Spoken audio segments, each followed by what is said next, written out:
Hoje vamos ter uma verdadeira aula sobre investimento. Aí eu não vou guardar porque sobrou pouco, você não fala isso o tempo inteiro? Ou de que adianta guardar só um tiquinho por mês?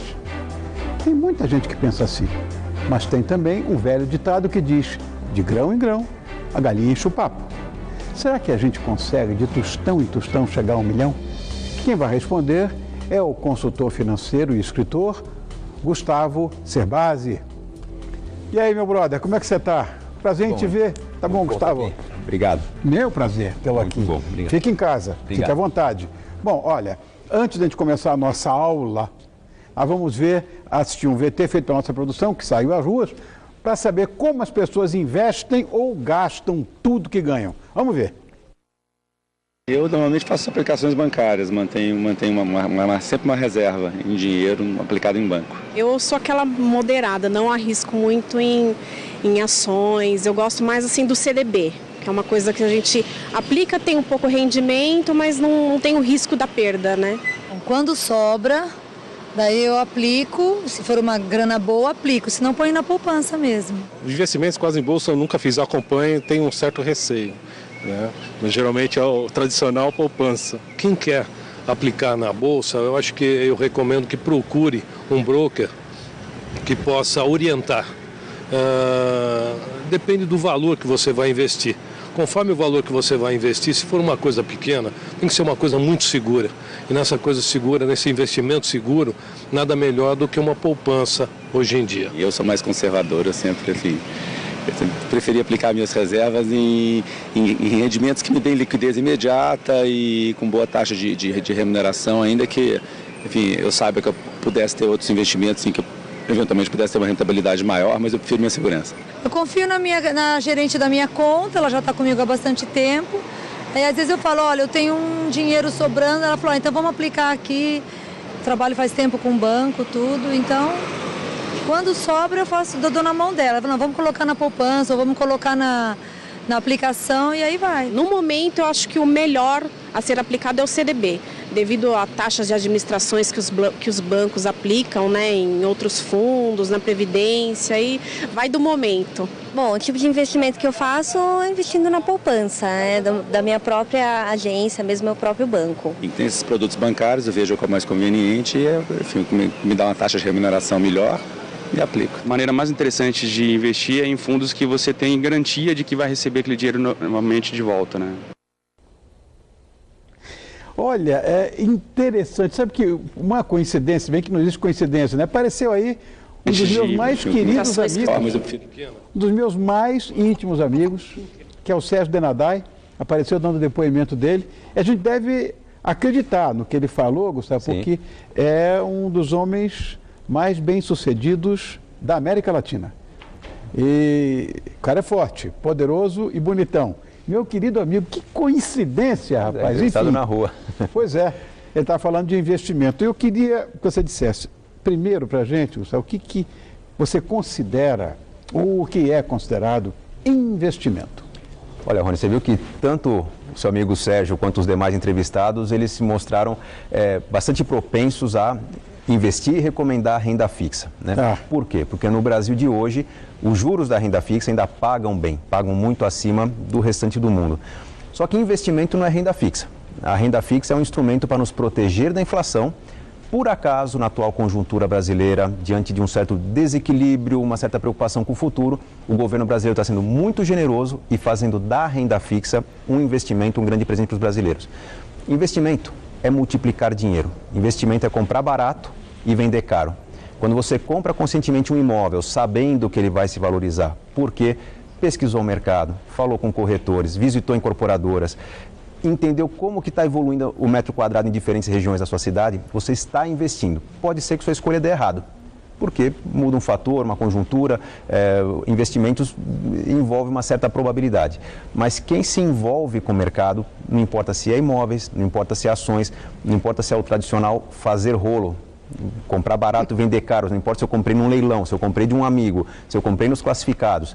A partir do momento que a pessoa comprou barato, vendeu caro, não desfrutou desse lucro e passou a reinvestir, ou seja, tratou o investimento realmente a parte da sua vida, essa pessoa está multiplicando o dinheiro. Se eu compro um imóvel por 100 mil e vendo por 120, pego os 20 e levo a família para fazer uma viagem, não estou investindo, claro. Eu estacionei meu patrimônio em 100 mil reais. Claro. Se eu pego 120 e compro alguma coisa que eu vendo por 130, compro 130, com 130 alguma coisa que eu vendo por 150, um dia eu vou comprar por 1 milhão, o que eu vendo por 1 milhão e 100. Então, esse investimento envolve uma certa disciplina, uma certa perseverança, principalmente no começo, e muito conhecimento, muito engajamento, curiosidade, para que eu esteja preparado para aproveitar oportunidades quando elas surgirem.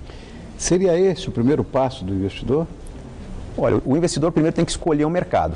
Porque se eu agora na televisão, com o nosso grande público assistindo, recomendar as pessoas que investam em ações, por exemplo, eu posso estar cometendo uma falácia aqui e recomendar as pessoas que investam naquilo que não conhecem. Hoje, investir no mercado financeiro, nós temos oportunidades. Conhecendo, você se aleja.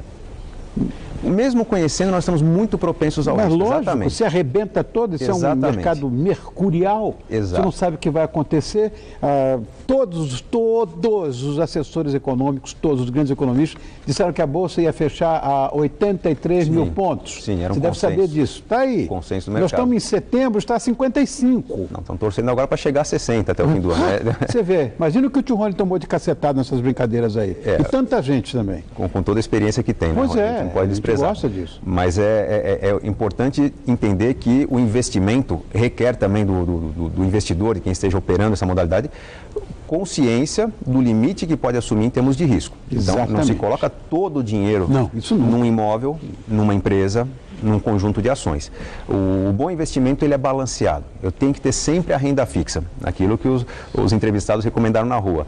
Se o dinheiro está na poupança, se está no CDB, se está em títulos públicos, vai depender um pouco da disponibilidade de cada um e do conhecimento também. Mas eu devo estar sempre na renda variável, devo procurar experimentar. Mercado de imóveis, às vezes comprando um terreninho, pensando em construir depois de um tempo. Mercado de ações, pondo um pouco de dinheiro lá, uma pequena parcela no investimento, para que quando eu, incomodado com as notícias, com a conjuntura, com o que dizem sobre o meu investimento, eu vou atrás da informação, encontro a oportunidade e vejo lá na renda fixa o grande instrumento para se aproveitar essa oportunidade. Quem tem todo o dinheiro, por exemplo, na Bolsa, vai ver a Bolsa subir, a Bolsa cair, Bolsa subir, Bolsa cair, aí é o tal de úlcera abre, úlcera fecha, é um nervosismo. Conheço o filme. É um nervosismo que não faz bem. Não adianta ganhar dinheiro no longo prazo perdendo saúde. Né? Então, hoje fechou a menos 0,25. Pois é, pouco diante Amanhã, de repente, cai as bolsas do mundo inteiro, a nossa história. Aí depois todas sobem a nossa cara. Bicho, é uma maluquice essa história. Mas a ação, de qualquer maneira, sempre desperta. Se você tiver, você sabe disso, né, Gustavo? Se você tiver paciência, sim, nunca você vai perder dinheiro com ação se você pensar em muito longo prazo. Sim. Tá certo? O que acontece é que recentemente saiu um estudo publicado pelos grandes jornais dizendo que o índice Bovespa nos últimos 17 anos perdeu para o CDI, que é o nosso indicador da renda fixa. 17 anos é longo prazo. Agora as pessoas dizem que, mas então as ações não dão resultado no longo prazo. O que as pessoas têm que entender? É que índice Bovespa não significa resultado das ações. Sem dúvida. Índice Bovespa tem uma cesta de ações de empresas, boas empresas, empresas não tão bem avaliadas. Grandes empresas, empresas pequenas propensas a quebrar. Quando as pessoas seguem a recomendação de corretoras com as quais se sintam bem atendidos, tem uma carteira de ações, eventualmente num ano ruim como esse, pode-se perder dinheiro. Mas, na média, a orientação de um bom especialista tende a trazer 75%, 80% de acerto. Quais as melhores ações para você escolher para começar a investir? Não vou falar de ações individualmente, empresa A ou B, porque eu prefiro discutir sobre estratégia dos diferentes mercados. Quem hoje quer investir em ações tem que entender que está se tornando sócio de empresas. Claro. De que empresas o público gostaria de ser sócio?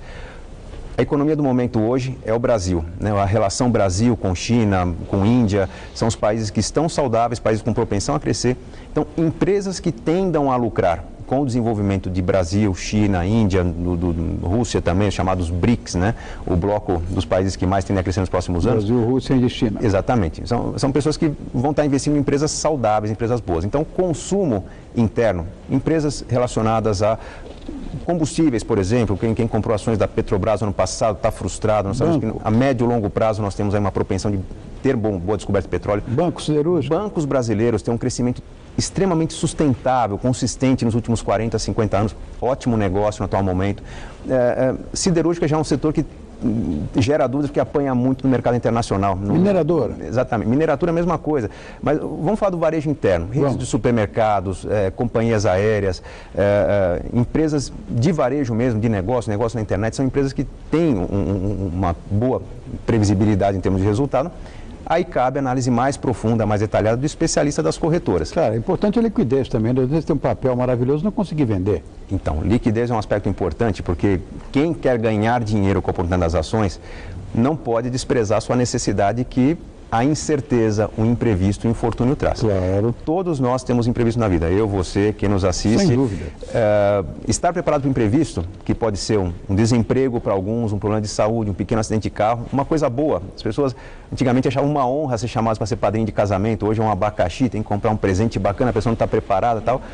É de lá que sai, daquela reservinha que sai esse dinheiro. Você bota o dedo na ferida, Gustavo. Impressionante, Rony, né? É o dia a dia das pessoas. Ai, Deus meu. Um sobrinho querido chamou para você ser padrinho de uma festa, você tem que tirar dinheiro que não está previsto no orçamento. Você não vai acreditar, isso só muda de endereço. É a mesma coisa. Na minha casa, você sabe que a minha mulher tem uma verba separada para presente de casamento, porque é todo mês todo mundo casando. E agora estão com a mania de casar no final do ano. Isso acontece com todo mundo. A sazonalidade nos presentes. Agora tem presente para todo mundo, inclusive para os casais. Você tem toda a razão. E esse tipo de dinheiro não pode estar apostando na alta e baixa no mercado de ações de imóveis. O dinheiro tem que estar à sua disposição. Claro. Se é um pequeno investidor, caderneta de poupança. Se tem um patrimônio um pouco maior, um CDB ou até títulos públicos através de uma corretora. É um dinheiro que não pode estar contando ou usar com um possível crescimento da economia. Tem que estar à disposição. Uma pergunta que eu acho que você deveria informar a quem nos assiste. O que é esses chamados ETFs, os seus fundos baseados em índices? Os fundos de índices, né? É um tipo de fundo que manteve o nome original em inglês, Exchange Trade Funds, que por ter um nome em inglês meio que assusta as pessoas no primeiro momento. Nada mais é que o chamado fundo de índice. Quem pesquisar na internet lá por ETFs vai encontrar os chamados fundos de índice, que quando você investe num fundo de índice, você está comprando uma cota de um fundo que, na verdade, aqueles 100, 500 ou 1.000 reais que você está colocando ali estão distribuídos proporcionalmente em ações na mesma composição que o índice que segue. Então, tem um fundo de índice que segue o índice Bovespa. Tem lá as 70, 80 ações do índice, o dinheiro está proporcionalmente distribuído entre todas essas empresas. Existe uma parcela de analistas que critica o fundo de índice porque, como eu expliquei, o índice Bovespa não tem só empresas boas. Tem empresas boas e ruins, grandes e pequenas. Só que tem um fator interessante no fundo de índice que é extremamente oportuno para quem é conservador, tem medo de perder dinheiro, que um fundo de índice não quebra. É praticamente impossível quebrar um índice de um país. Você tem lá empresas que podem quebrar. Então, digamos que você tenha 50 empresas no índice. Uma delas começa a se deteriorar, uma corrupção na gestão, um problema com fornecedores, com clientes, tal, aquela empresa começa a minguar, começa a perder saúde, ela pode quebrar. Se todo o seu dinheiro tivesse em ações dessa empresa, seu dinheiro evaporaria, claro, perdeu todo o investimento que você fez.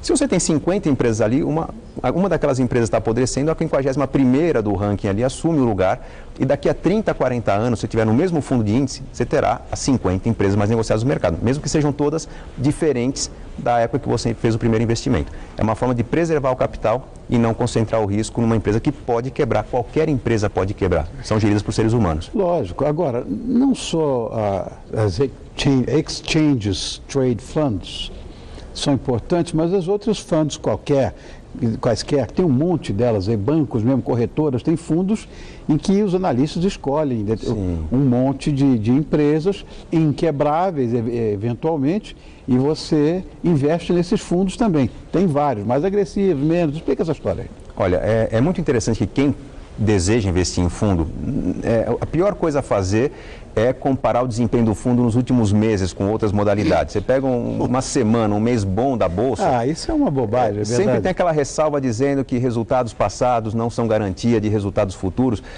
Não interessa muito o que aconteceu nos últimos meses. Nós temos que entender o que está acontecendo agora, no mercado que aquele fundo decidiu investir. Então, toda vez que tem uma alta muito forte na Bolsa, ou em qualquer mercado, pode ser fundos imobiliários, por exemplo, toda vez que tem uma alta muito forte, abriu-se margem para uma possível realização de lucros, a chamada queda. Todo mundo vende tudo e o negócio desaba. Exatamente. Então, a forma de analisar um fundo é olhando o longo prazo. Eu tenho que ver como que aquele fundo, comparado com outros fundos semelhantes no mercado, se comporta numa crise, num momento de prosperidade. Normalmente, os fundos mais consistentes não liderarão rankings de desempenho, porque os rankings normalmente médio desempenho do último ano. Né? Então, um fundo que ousou demais. Isso é muito legal você falar. Um fundo que ousou demais. Fundo mais agressivo. Fez uma aposta. Né? Se você tem numa gestora de fundos, uma corretora ali, 50 fundos. Eles fazem diferentes apostas. 4 ou 5 fundos daquela corretora, daquela gestora, tiveram um desempenho excepcional. Então, passa a impressão de que ela é muito competente, porque tem 5 fundos liderando o ranking, quando são fundos apostadores. O ideal é analisar como que os fundos se comportam a médio e longo prazo, 2, 3 anos de desempenho, comparativamente com o índice Bovespa com o mercado. Ali você está fazendo uma boa escolha. E aí, obviamente, todo o currículo histórico daquele gestor de fundos, entender qual que é a estratégia do fundo, qual que é a política de investimento, se está se buscando realmente empresas diferenciadas, se apenas espelha o desempenho do índice. É importante sempre tentar fazer essa lição de casa, que no começo é difícil, mas hoje na internet não faltam apostilas, cartilhas para explicar. Mas muito mais do que isso, tem os simuladores hoje, Simuladores, né? Exatamente. Lá na internet, eu já vi, é muito divertido, inclusive. O medo é que possa virar uma espécie de cassino, de repente, né? Que as pessoas esqueçam, eventualmente, dos fundos, das corretoras e passem elas próprias a entrar nesse mercado de forma aleatória, sem ter consciência do que está fazendo. Aí, mas sabe, quando as pessoas decidem pôr a mão na massa diretamente, elas estão se iludindo, né? Porque elas ignoram que o mercado é formado por pessoas que atuam 8, 10, 15 horas por dia, que conversam entre si, que a cada decisão tem 3, 4 agências de notícias na tela, na sua frente. E essas pessoas também erram. São pessoas, como eu falei, acertam 75, 80% das vezes. Então, começar a investir sozinho, de casa, sem buscar orientação especializada do gestor da consultora, do fórum de orientação que aquela corretora oferece, é uma certa ingenuidade. O simulador que você citou é uma excelente forma de começar, por quê? Porque se a pessoa entra no simulador que a própria BMF Bovespa oferece no site dela, lá no bovespa.com.br, o simulador chama simulação. Você se cadastra, faz um login, ganha na hora R$100 mil, uma pena que são R$100 mil virtuais, né? Mas você tem R$100 mil para brincar. E é um concurso que a cada mês apura o ranking de quem teve o melhor desempenho, tem livros, tem curso de presente e tal.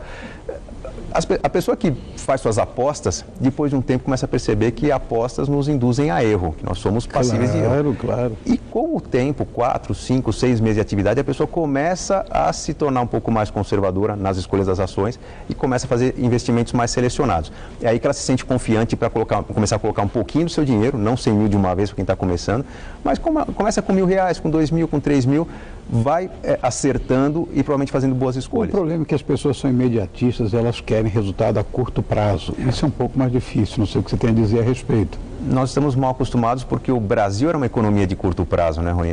Nós vivíamos o salve-se quem puder da inflação, que o dinheiro caía na conta, as pessoas corriam para fazer compra para encher a despensa. Né? A regra era consumir. Nós estamos aprendendo a lidar agora com estabilidade, no momento em que percebemos que nossa vida está ficando cada vez mais longa, que o trabalho vai acabar antes da nossa vida, que temos que ter fôlego para viver. E mais, o brasileiro está percebendo que lá na frente não basta ter mais dinheiro para a saúde, porque do jeito que estamos vivendo mais, nós precisamos de mais dinheiro para a saúde, para o lazer, ter tempo disponível significa consumo com lazer, e para um mínimo de relacionamento social. Pessoas com mais idade têm mais parentes, então mais festas a frequentar, como você falou, casamento, vários, né, que tem por ano ali, presentes, a roupa que você veste, se a pessoa quer se sentir socialmente integrada, ela tem que pensar em dispor dessa verba. Então, o planejamento financeiro tem que ser generoso com o futuro. Tem que apertar o cinto, tem que poupar, mas não poupar demais. Eu tenho que buscar inteligência financeira para multiplicar mais o dinheiro e poder, se amanhã não tenho R$1 milhão que gostaria para me aposentar, às vezes R$100 mil que eu tenho, eu monto um negócio e daquele negócio eu obtenho a renda que eu gostaria numa atividade apaixonante. Gustavo, tive muito prazer em te rever. Muito obrigado. Estivemos juntos já em eventos, nós dois. Muito bom. Viajamos juntos. Fomos lá para a Costa do Sauípe. Costa do Sauípe, um evento fantástico. O Paulo está comendo lá negócio de meningite, você viu que coisa absurda? Tá, questão séria. Tenho ótimas lembranças de ver você cantando a praça ao vivo, ela emocionou, fez muita gente chorar, parabéns. Foi nosso amigo Trabuco, saiu lá do seguro, hoje está... Presidente do banco, olha que beleza. Muito bom. Gente fina. Boas lembranças, né, Rui? Bom, esse é nosso querido amigo Gustavo Cerbasi, que é um brilhante escritor, que hoje nos ensinou um pouquinho, que ele sabe muito, de como você investir aquele dinheirinho que eventualmente sobrou. Então, até a próxima, espero que você volte. Eu sei que você é amigo da Paulinha, nossa produtora, que vai te agendar mais vezes. Você é um cara muito legal. Obrigado, Rony. Obrigado, Gustavo. Grande prazer estar aqui recebendo na sua casa. Obrigado. Obrigado. Falando em casa, a próxima pauta de finanças vai ser casa própria, que é um sonho, né, de todo brasileiro. Importante, hein? Momento bom para discutir. É isso aí. Obrigado, querido. Obrigado, Rony. Foi um prazer. Um abraço. Obrigado. Meu prazer, Gustavo. Até mais.